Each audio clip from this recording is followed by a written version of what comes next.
Welcome back, everyone. Wildcat Fanalytics. Mike and Jesse here on November 12th, Tuesday, 3 days away from the rematch with Wisconsin. For me, Mike, it's always going to be a rematch because of the three tournament defeats. Yeah. It's if you're an Arizona fan, you know how much this one means, and I don't care what the number is next to each name when you lace them up. This is bad blood. So looking Always, forward to it. yes, it's like always curdled bad blood. So we'll get there at the end. We're going to do some metrics analysis with the little sample size we have, and that'll lead us into anything we want to share about the upcoming game. But we first came off our second win of the season against Old Dominion on Saturday in McHale. Um, hmm and we're going to break down the Bear Down Award. You want to start that? No, I want to hear yours this You want to time. hear? Yeah, I want to hear yours. Hit me with Take my order last. I haven't looked at the menu yet. it. That was me the other week when you were like, "Do you want to start?" And I'm like, "Holy crap, I Nah. haven't thought about it." Yeah. So I've got a couple. I'm gonna choose one, and then hopefully you'll help me remember to come back to my one A. So I want to give the award to the Arizona Walk-Ons, and here's why. Ooh. I think you can tell a lot about the culture of a team from the Mhm. energy that they play with, independent of score, as I've said. And if you remember last year, there were the early bye games. We were really, and the year before especially, we'd come in with the sort of 9, 10, 11, 12, 13, and walk-ons, and there just wasn't a lot of energy. There wasn't a lot of organization. There wasn't a lot of urgency. And the lead would go from like 40 to 28, and you'd feel kind of weird about it. Um, and then Tommy would bring it up. He's like, we're not meeting the standards. And that ended up sort of being a theme of the last 2 years that Mm. while there are super high moments and great roster construction, we just haven't felt like we've garnered that solid foundation of identity, let's say. And so I've really appreciated the 4 for 4, I'd say, from the two exhibitions and these two regular season games, where the walk-on contingent, the army of walk-ons, has played significant minutes, and the energy has actually continued, if not gone up a little bit in certain moments. And so I'm shouting out the walk-ons, but more so the team culture, because I think if this were to be a successful run, whatever that means, Final Four, couple really great wins along the way to an Elite Eight berth, challenge for a Big 12 title, whatever it is, we could look back and say, look, the signs were there that this culture had improved from the start. And if we were to do that, I would say we could really point to the energy and competitiveness of the way the walk-ons have played in the first 4 games. I like that a lot. I like that a lot. That speaks a lot to something that's been going on in my head for, and maybe that's my bear down award for is it's to Tommy and it's about roster construction. The there's a professionalism about each guy in this roster that I don't know that we had last year and maybe the year before that easy to point to last year and say, look, there was a lot of guys coming in and it didn't quite feel totally connected. And I think the connectiveness, and we asked about that last week, is, hey, how is that connectedness on defense going to look? Clearly, this is one of the best defensive performances that we've seen, Arizona basketball play. Um, Now, obviously, level of competition has something to be said there, but you still have to go out and do it. So the ability for us to go deep into the bench and still look pretty quality, and and like pretty well, like we know what we're doing as a group. That has struck me. That starting group especially, but you can keep going and you get a Henry and you get a Nawaka and you get a Delorso and I mean, geez, Krivas is coming off. There's just it's a really, really strong, mentally strong group, in my opinion. Mentally strong and focused. And I think hmm what I'm noticing that I want to show in this clip here is that even in the moments like against Canisius in the first half against Point Loma, and those two teams really picked apart the ball screen coverage as well as anyone has. I don't think it was for lack of focus and effort. I think we're still learning. I think one of the things you and I wanted to watch about this game was, did the defense, whatever strategy or coverage it exhibited, did it actually look more connected? Because the hmm energy seems to be good, and you first have to establish effort. It's like Gino Auriemma says, we don't coach effort. If you're going to play at UConn, you have already achieved the internal drive that will take that out of the equation. Because if we're wasting energy on you not having enough energy, then we're not where we want to be. And I feel like so far, and again, it's early, these 4 games, the effort has been as consistently high as we've seen it. Is that fair to say? Yeah, I think so. There was that lull in the first game where, or the first real game where they weren't, they couldn't get on the same page to score, and so that withstanding, yes, I agree. There weren't a whole lot. Again, we're sort of with the ESPN stuff, we're really limited to whoever's created the highlight packages. Shout out Matthew Loves Ball, highlights number So, two yeah, page. So this is a really, I think this is a poignant example at the end of the first half where we employed a 1-2-2 3/4 court. And in line with what some of our questioning has been this week on Wildcat Authority about how to employ so many front court players and in a guard dominated era. So one thing I notice about this when we talk about defensive connectedness, but also the use of the big men. So Townsend is the head of the spear on the 1-2-2, and I want you to watch the first 2 passes, how he plays the trap man, and then this is going to converge into a half court trap that results in a Waka steal. So both big men playing a huge role in this. But look at the connectedness. Recovery, trap, KJ rotation, recovery, rotation, and Awaka recovers for the steal. I think that's as good of a single example for how much different this defense can be based upon the new personnel. The amount of additional efforts, the amount of aggressive trapping, that's just not stuff that we were doing a whole lot last year. 'Cause we didn't have the post depth, and then the guys that you have, weren't guys that you could employ like that. I suppose Keyshaw we could have used more like, more often in that way, but I don't know that we did. Yeah, totally. And I think to contrast that, I've been enjoying watching the few possessions where we're running switches on the perimeter. And unfortunately, Yeah. we don't have great video of that. But this is one where Townsend especially has been really dialed in on the switching. And he's playing with Martinez up top, and you see they're in sort of a set with 3 along the baseline. So I'm going to just preface this by saying this is not the best example that stands out in my mind of the first 2 games because I've seen several where I'm like, man, I wish I could tag that because we switched and we stayed connected and we either forced a miss or we forced a tough shot. This one ends in a Martinez steal because I mean he's awesome. But so there's the switch with Bryant and Townsend's all over it. And then because Martinez stays home, he's gonna get the steal. That's cool. So that it almost looked like a 2-3 zone, Hmm. and then you've got Martinez like sink like following man, and so that's to my eyes that's a little sneaky, and it all works like you said because of Townsend's focus and attention on defense, like doing that switch, and Bryant staying home when he sees that Townsend has got his man, and like you said, if you guys go back and rewatch the game, there's just so many examples of that where you can see sometimes we're switching, sometimes we're not, and it really is just based upon communication and reads, right? Totally. And connected, yeah, communication, reads, preparation, and how well these guys trust each other. And I think we were looking from game 1 to game 2. Since we don't have any video, what did you see that just your overall sense of, it's hard. And I'll preface this by saying it didn't look like ODU made it too tough for us. I don't think they ran great offense. No. But as far as you could tell, did this look like a more connected defense? Yeah, absolutely. We weren't doing the same stuff that we were doing in game one, where we it looked like we were just, hey, we were out there trying to practice, sending, Right. like a walk on a hard hedge on everything, right? That looked like just like practice. It looked like they were doing that for fun, kind of thing, or not, like just do it, just go, go, go, go, and let's just see what it looks like, and we'll chop it up and work on it in practice.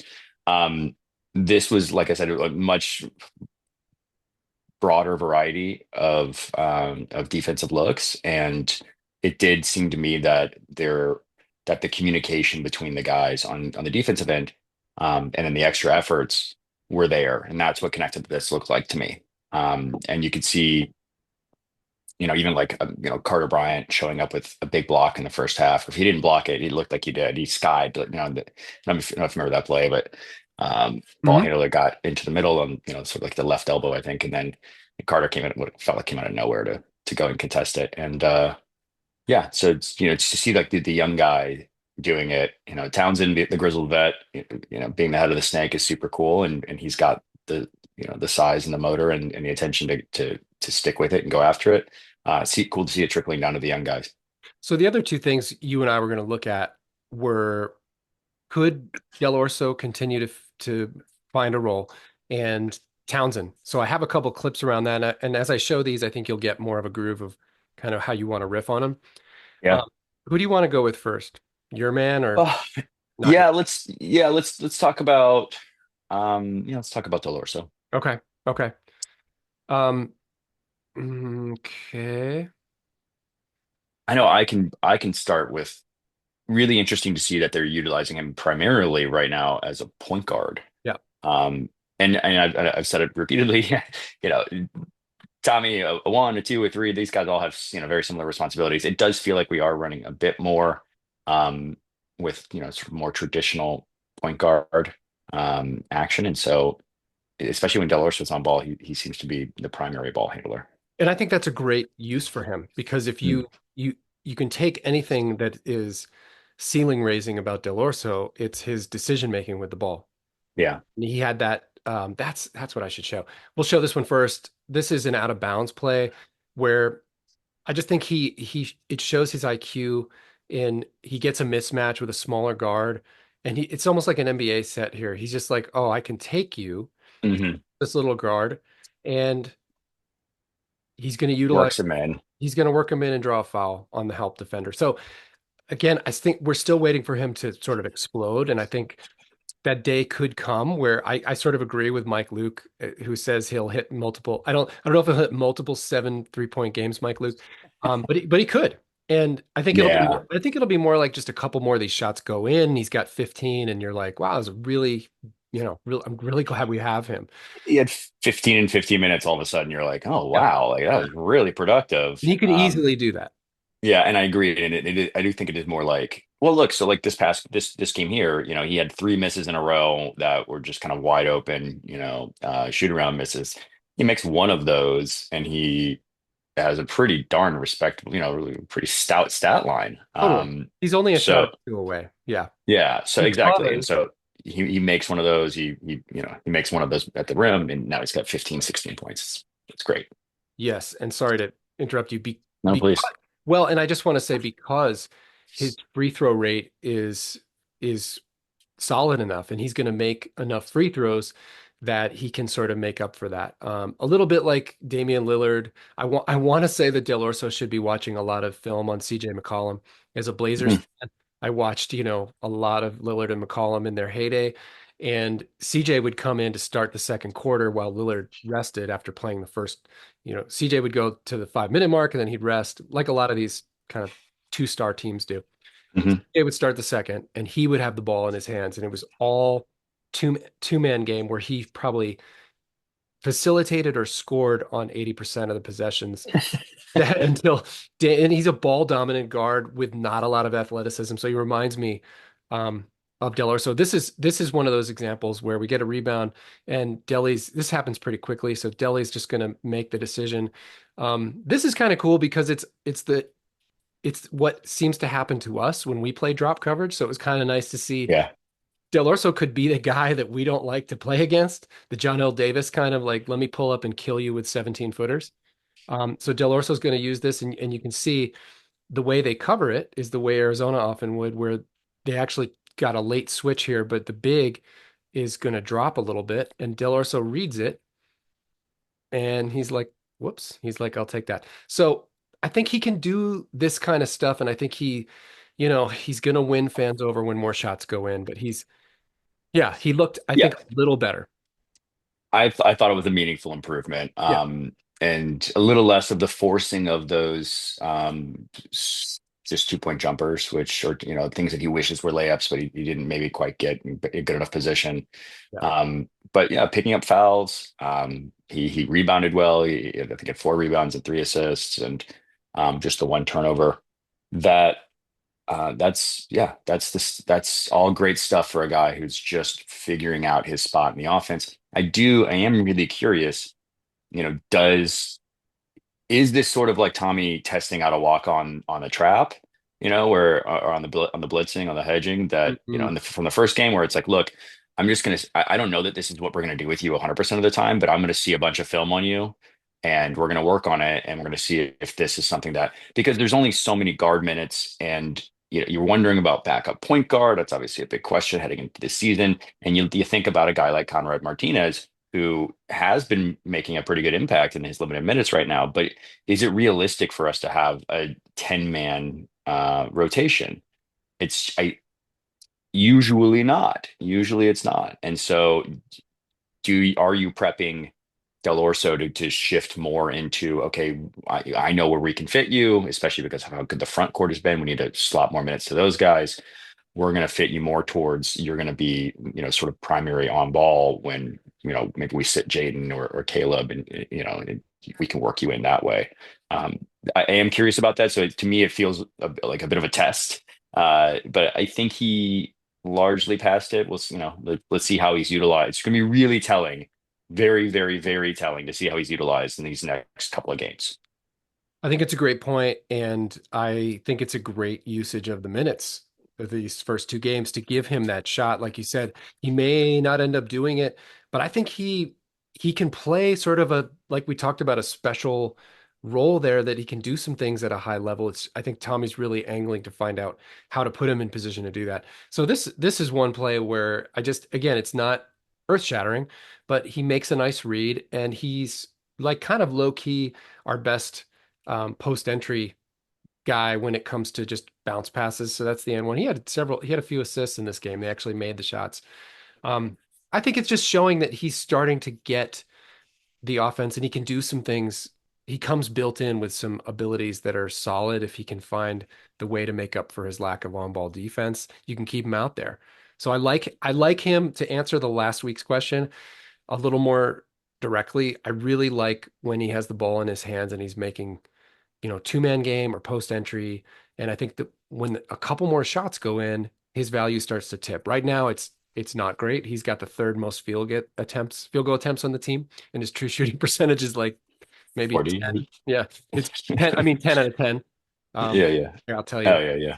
You have it queued up. No, it's somewhere around here. Let's Field goal see. attempts, Love 24, Bradley 18, Delorso 17. His true shooting percentage is 43. His effective Yeah, it's a good guess. 32. Effective of 32 is just the most trash thing possible.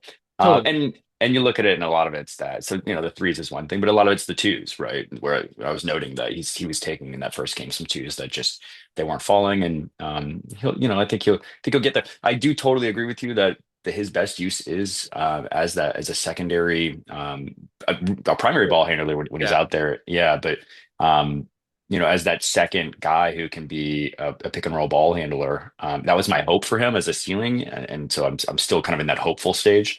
Worst case scenario, just let him catch and shoot. But yeah, again, I am super super excited, and I did note even if it's not him making that post entry pass, he sees the need. He sees, hey, my guy has, he's successfully sealed. I'll swing one way, and they'll make the post entry, and that ball gets in there. And so, even if it's not him, his urgency and vision to see, hey, that's that post entry pass we're looking for. Let me get it in there one way or another. I totally agree with you. So let's get into the question of the week, which is about how to utilize the bigs. Again, Dogfather 97 representing Wildcat. So other people jump in, ask questions. Let's sort of crowdsource some fun stuff to look at. But thank you for Makes that it easier on us. yeah, and it's something that I think every Arizona fan is curious about is, we have this plethora of diverse front court players and they all have a little different skill set. So I'm just going to run through some examples of things and Mike's going to, see what comes to mind. This first one was employed several times with different, you'll see different combinations. So I think one theme that I want to point out from the start here is that guys are more interchangeable this year and multifaceted in their skills. So this first one is a high-low from Townsend to Awaka. So you've got immediately the starting 4-5. You're successful there with the and one. Go ahead. Yeah, it's and you could switch those guys Yeah. and it would feel pretty normal, right? And that's Townsend has had that history of being he'd be undersized at 6'6", but he's so strong and he's had that history. He's got so many minutes, so many reps of playing the five back at Oakland that you could switch him back and he could be the five, and that looks no different for us. And Yeah, God, and yeah, I was just going to say here's exactly what you're talking about. Here's going to be the inverse where you're going to get Krivas the 5, Townsend's up with the early post, and now there you you go. 5-4. So big Yeah, shout outs just to Trey Townsend because I thought one of this I was almost going to give this at the Bear Down Award. My concern about Townsend is can he score over people and in the post? And I think all yeah. four of his buckets were in the paint, and I think three of them were post ups. One was fast break, which I'll show you. But so there you had a 4-5 on the first one, and you had Krivas as the entry man on the second one. Yeah, this is an exceptionally, how shocking. Did we all expect this? I don't think that we did. I don't think everybody expected this whole group of the front court players. And, a lot of that's the emergence or reemergence of Henry Vasar, as a legitimate talent. And so to see them all performing at this level, you go, oh my gosh, we really do sort of have it. And then in seeing, and we've seen limited minutes at Akribas, but he looks like a sophomore. He looks better. He looks grown up.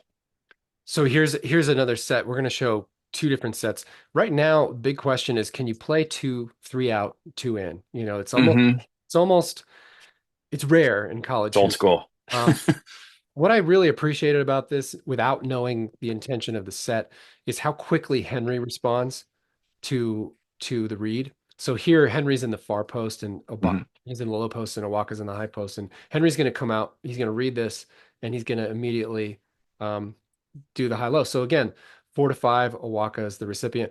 What I like about that is just how Henry is sort of watching for he seems to be among all our players, he almost processes the game as well as anybody. Does that feel fair to say? Is that For who? Henry? Yeah, yeah. And that's what I got out of. I think I hate to say it was the red blue, but it was either the red blue or the first exhibition game where I said he looks like a pro. I mean, the way he's processing he seems faster to it than basically everybody else on the team, right? Totally. I think That he's still catching up with his sort of decision making and his execution, but he's like the way he moves and the way he intuits things is pretty awesome. Here's the last high-low example. And I think this is another one with Krivas to Townsend. So Krivas again, give him credit.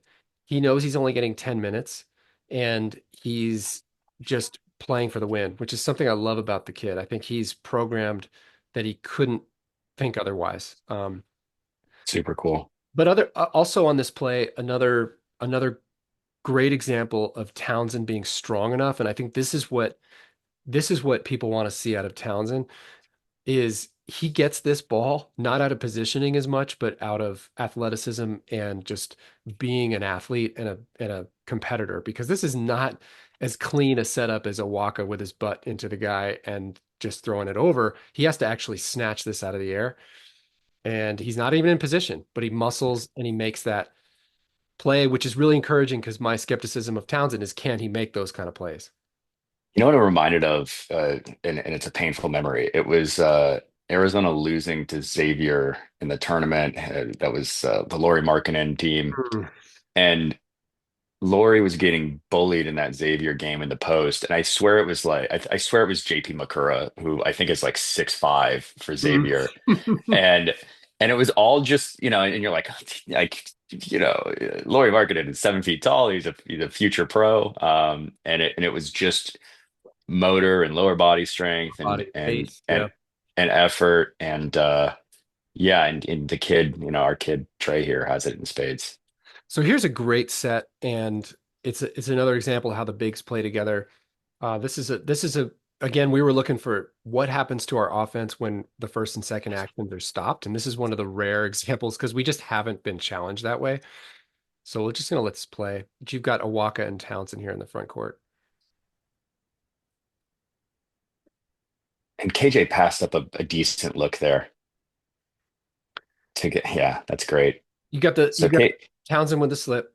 Go ahead. yeah, yeah, just noting, if we're wondering about you've brought it up repeatedly about what are these guys who have these NBA buds going to be thinking? So KJ right here could have taken that, and it's not a great shot, but it's an open three. Some teams would have told him to take it. Nate Oates probably would have said take that. But moving it around and getting to the rim, obviously, and getting free throws, nothing can be better. Nice dig. Yep. And Townsend, the unselfish and the good basketball play to Awaka. I mean, as we said at the outset, I think Townsend, Keyshawn Johnson was an incredible athlete who's learning how to become a basketball player. Townsend is a baller who's trying to maximize his more limited athletic limitations, to be redundant, but he's got a good feel. So I'm hopeful. I'm hopeful for Trey for sure. Yeah, he does seem like he will find ways to make a positive impact. And if we've been, for the sake of Arizona, if we're in a situation where he is not, it seems like we do have the depth to say, and I think he has, the humility, the lack of ego to say, okay, let's shift some minutes to somebody else this game and get you out there next time. Also want to know, Old Dominion.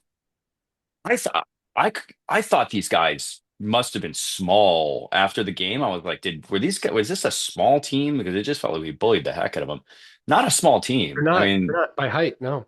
that center was 7 feet tall that we were going against. So this is not like, oh, you're just pushing around some kids, the 6'6", 6'7", 6'6", 6'7", 7 feet, junior, senior, so obviously it's not the depth of talent, not the quality of team that that we need to be beating in order to achieve our goals in the end. But yeah, it wasn't as if we were playing against some eighth graders. Like these guys had some height.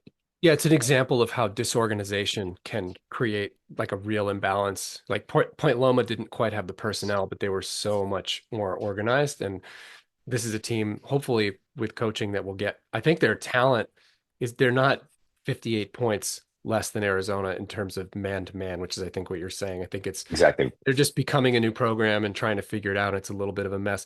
You started to talk about Krivas a minute ago. Do you want to, we're gonna do a little mini Krivas thing and you want to give us your 2 game assessment? Because you've hinted a couple times that he looks different.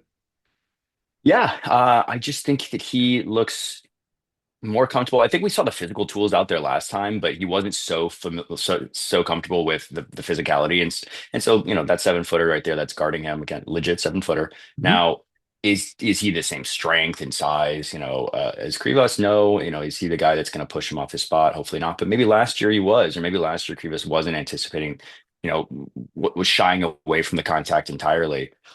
He physically and confidence wise seems to have grown up. And I think that is a kind of an earth-shattering difference maker for this guy, Yeah. given his natural tools, right? Like Vasar. Yeah, Well, yeah, and very, very much like Faisar. we've pointed this out. This is a hallmark of Arizona basketball, just how well the bigs consistently run the floor. And I felt like we got away from that a little bit last year. We didn't trust it as much. We didn't push the ball as well.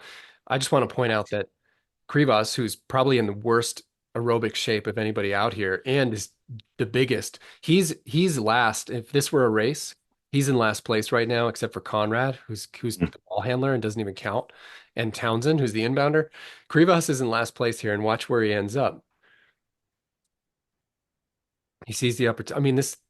That was more I the other. love the little burst of speed there, right as he's crossing midcourt. You saw him looking for the opportunity, and then he hits the gas in order to get to his spot. It And wasn't it wasn't as dramatic as I set it up to be, but he was opportunistic for sure.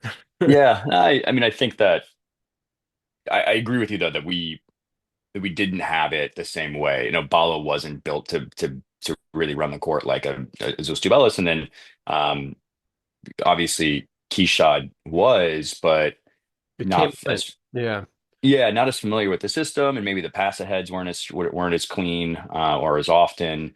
And so, yeah, that was something that we that transition scoring out of our bigs is something that was bread and butter for us with Zoo, obviously, and then lost a bit of that moving to Keyshawn. Well, and if you take away all the factors of personality and motivation and all the underlying stuff that we questioned about Boswell and Love last year, if you just look at efficiency and if you just trade, 50 of those transition three misses for that those two took for like effective early post touches, I gotta believe our efficiency goes up. And this is another little sneaky play where, first of all, Krivas got fouled in these two games multiple times where he didn't go to the line. So it should be noted that he still holds a 200% free throw rate at this point of the season, but that doesn't even include the fouls that didn't result in free throws. So this dude is impacting the game, and this is one of those moments where he's good. He look at him. He's early post. He's got two hands up. I want you to watch if you're watching this at home, and Mike, even though the foul gets called before he goes up for the shot, watch how he attacks this double. So here's the double coming from the baseline. Mhm. There's a foul. But he finishes that. I don't know how many people caught that because there's an early foul. What do you Yeah, for him to get low and sneak through there, um, is really incredible for a guy his size. And I love that he sees the double and he's like, "You're way too small. There's just really nothing you can do." And he uses that doubling defender's teammate to screen the doubling defender by going back around the other way. Really incredible stuff. Henry Vasar had like a spin move Yeah. that I don't know, was that this game where they said, Yeah. "Hey, he's pulling a Magic Johnson," and He got blocked. Yeah. yeah, yeah, and it didn't work out, but similarly, it was it's the Love the guys that are that size, that are that fleet of foot, and or that determined to get to the rim and creative, like that's cool stuff. I mean, you just most teams aren't going to have this, and they certainly aren't going to have these guys off the bench. So to get into the question on another angle, what you and I have been, excited for is the sort of Chet Holmgren factor in the Gonzaga offense. We haven't yet had a trail five who can pull up and burn you with rim gravity. And so this is an example of this Henry at this point of the game has already made the 1-3 on Hmm. top of the key. But let me make sure I'm speaking right here. Yeah, this is this is right after that. And you'll notice how they come out at him and exactly what you're talking about. He's now able to attack. So watch this. And because of the made three, now you've got that 7-footer just really aggressively attacking the closeout. And Yeah, so, and I think Muehlbach noted it on the broadcast at the exact same, and it was very similar commentary, right? Where you have to respect that three now, and you're not going to have a ton of five men that are going to be able to now switch their hips and stick with a Vasar. And then what is that? What does he do there? He puts a five man into foul trouble without you know without really doing a whole lot of creative stuff. without being an immediate threat, like without getting Yeah. to the rim or yeah, like that's the thing about Vasar that when we talk about the diversity of the front court, Henry brings in this ability to hurt the five man from the perimeter and underneath, and he can facilitate and read screens. Again, we're not getting ahead of ourselves here. He's still a work in progress in terms of the rhythm of the game and getting his feet under him. He almost looks like a baby giraffe at some moments, but for a guy that can move like that, I mean, we might need to start calling him the poor man's Chet Holmgren. I don't know. I'm stamping this guy. I mean, he just looks so good right now. Yeah, I have been so impressed with him, which is great because of how much we hoped for him. And then, you worry about, he's got 2 years basically of not really playing a ton. Um, and he is back. He looks fantastic. He could be just an incredible difference maker. Again, especially you bring a guy like that off the bench. How like who has a 7 foot future pro? And I don't know if that's the NBA, but he'll play somewhere. Oh yeah. And he's going to be very well paid wherever he goes. Uh, to be able to bring that guy off the bench. And again, his depth of knowledge of the offense means that you're not bringing maybe a freshman off the bench and you're just kind of hoping they hit their upside. You're bringing off a junior effectively. And yeah, I just the two-man game that I'm hoping for, that seeing it with him and Love has Yeah. been super super cool. I think you've seen that this what I'm talking about. Mhm. They've had several plays between the two of them where each maybe it's Vasar with a little pocket pass, or Caleb with a little pocket pass on a Vasar roll.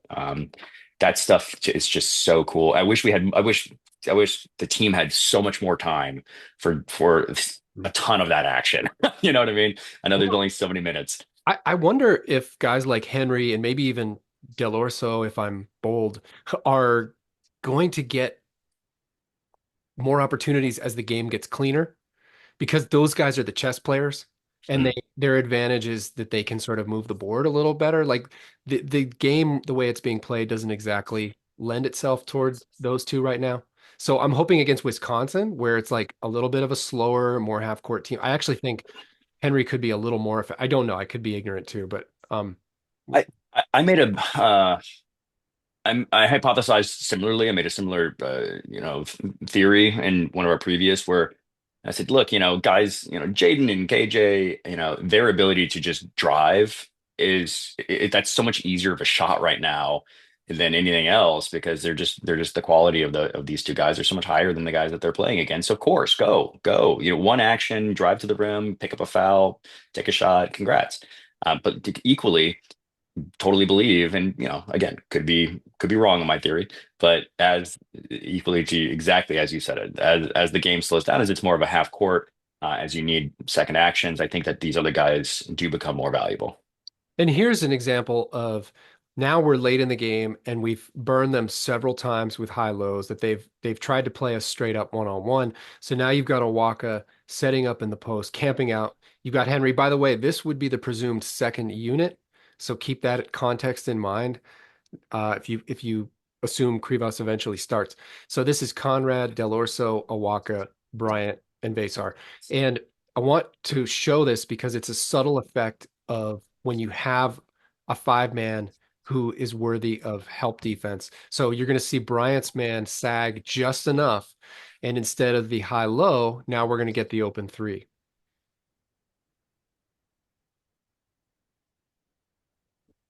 Again, Henry reads it well. Now it's not there, right? Hmm. Really, so now we're respecting the three. This guy's out and he can't quite get over the top, but this guy's almost 1 foot in the lane because he's like, okay, here's the high low, and now we have to help. So now the option is this. And now we get the open three. Yeah. It's awesome. It was just a rhythm catch and shoot from the wing. From a guy who's way too tall for you to try to. You need to be a lot closer to him if you're going to try to contest that ball, right? Nothing earth-shattering there, but just noting that the team is taking what's given, I think is really, even though there's been moments where we look a little disjointed and we're missing shots, I think the team seems overall a little bit more moving as one in the same direction, whereas last year there was some puzzling sort of individual decisions.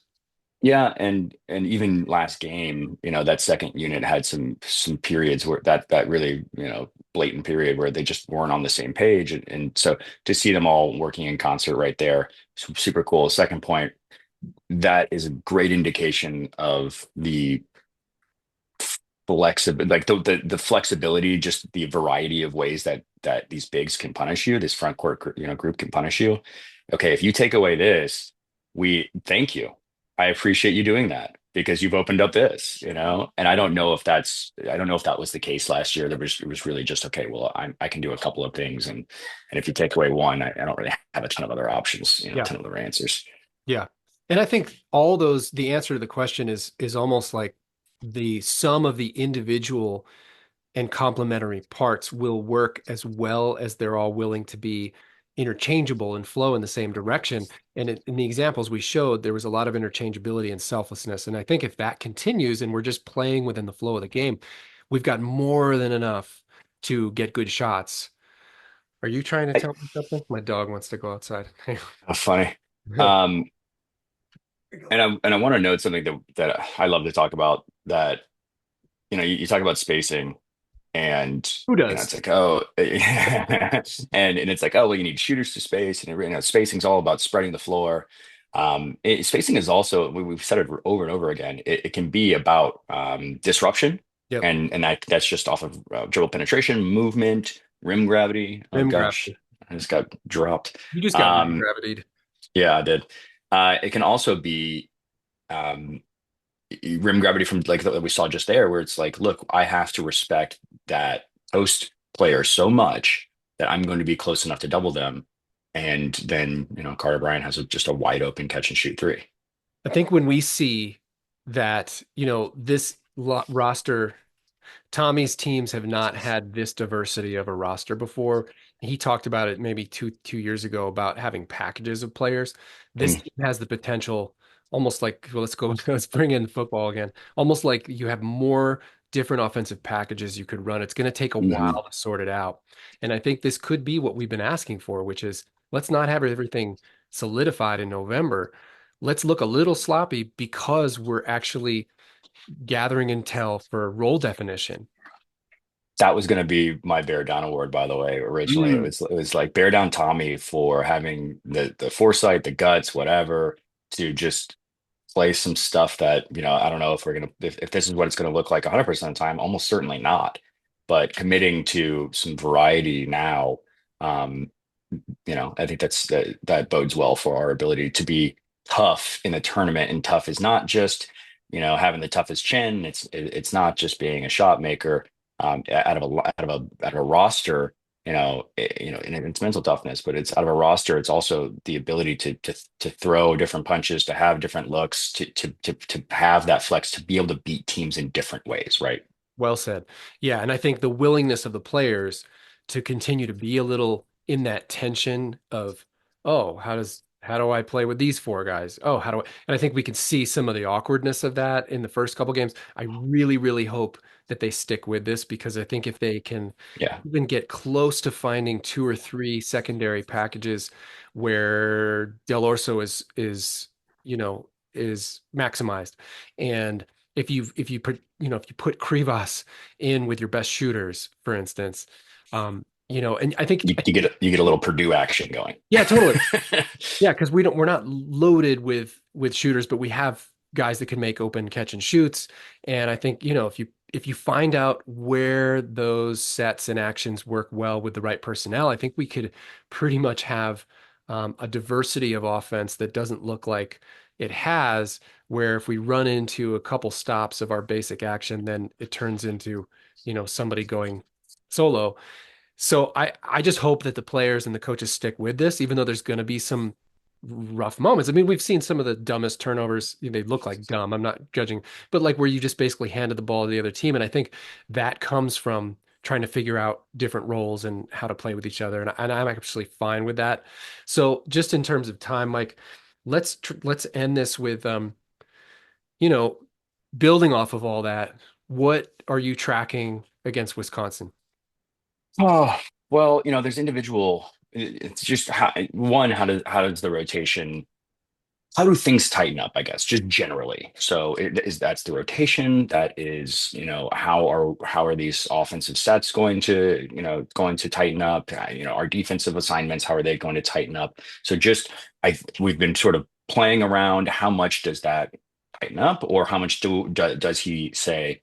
Look, I want to continue to. It's so early. It's game three. I want to continue to try a variety, score be damned kind of thing, because I know that the big goal isn't winning at Wisconsin in November. The big goal is way down the line, and that's how we get there. Is that courage and to go through the pain of learning and figuring out, which of these things we don't want to be.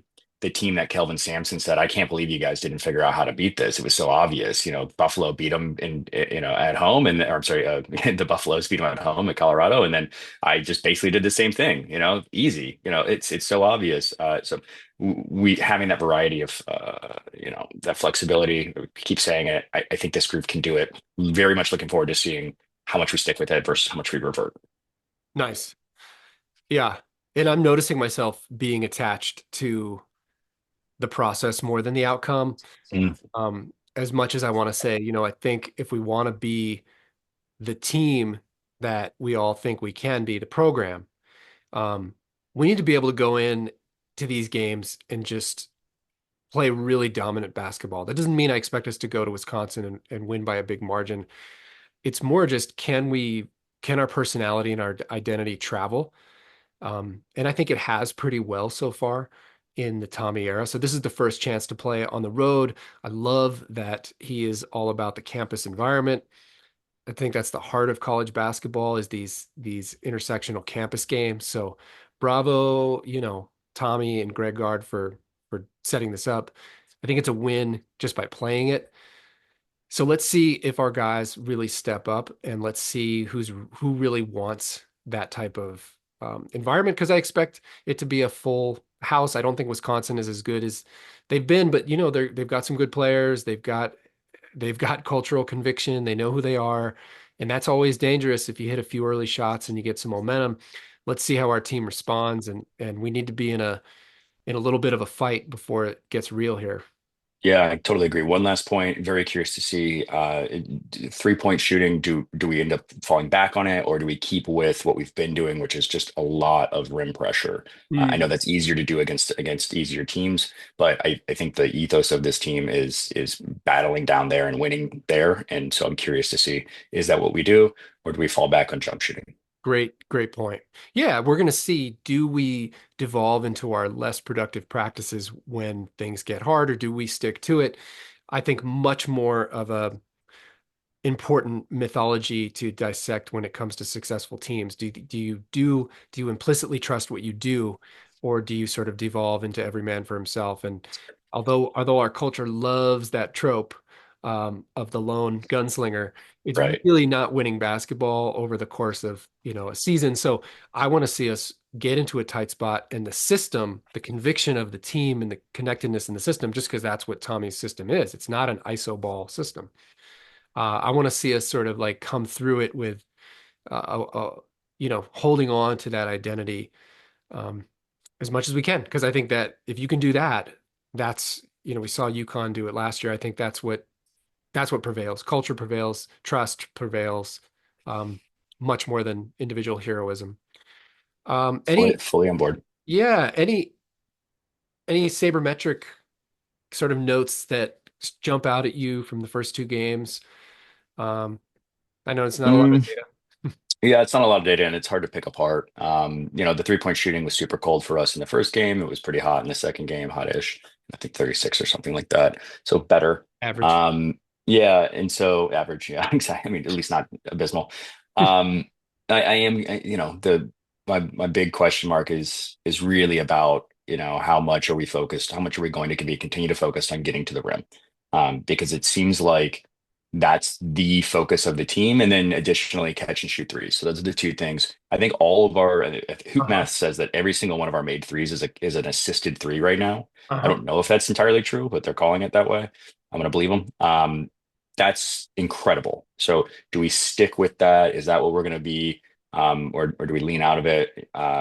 The every coach making a good buck in the country knows, rim, three, free throw, and really free throw, rim, three, if you want to put them in order. And so, yeah, is that who we're going to be? That's my big curiosity. And I'm also just looking at Hoop Math, noticing that the top four field goal attemptees so far are four guards. And that's, of course, asterisk with Krivas coming back. Hmm. I think he'll swallow up some of that. But also, we talked so highly of Bradley and Lewis and Love all being able to get to the free throw line, and they actually have been not doing that. And that part of that could be just that they're getting layups and they're scoring and they're Yeah, finishing. Um, but I'd like to see I mean, Love hasn't even been to the line yet. I'd like to see more attack. I'd like to see more free throw attempts from the guards, especially if we get into a tight half court kind of game. I'd like to see, not falling back on dribble jumpers and threes, but can you get in there and take a hit and sort of manufacture a pair of free throws? Because I think that's going to be huge in down the line to be able to play in the Big 12 and draw fouls rather than relying on step back threes. It's going to be much more reliable offense. So Yeah, So let's see if those three guys can get to the line a little bit. And I'm excited for it. I'm actually not going to be able to watch it live, but you can text me and I'm gonna be obsessively watching this good, live. good.